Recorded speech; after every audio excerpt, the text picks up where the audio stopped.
Pemirsa, sampah kiriman tidak terpantau di kawasan pantai timur Bali, seperti yang terlihat di Pantai Segara di Desa Intaran, Sanur, Denpasar pada Kamis 5 Februari 2026 siang. Pantai Segara terpantau bersih, tidak ada sampah kiriman.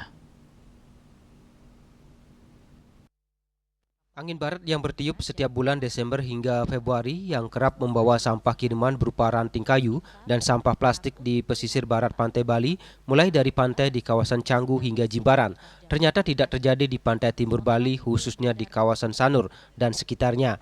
Seperti di Pantai Segara di Desa Adat Intaran Sanur.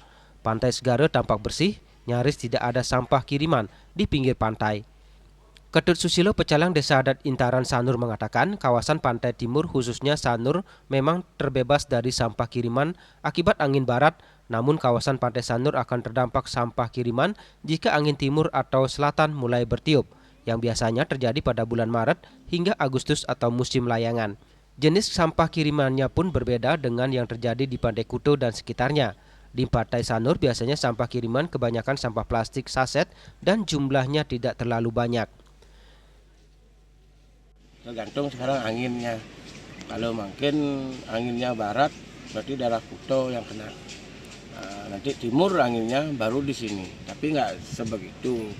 Paling ya sampahnya yang kemas-kemasan tuh kayak pop mie, sapu-sampo gitu aja plastik. Kalau kayunya jarang ya.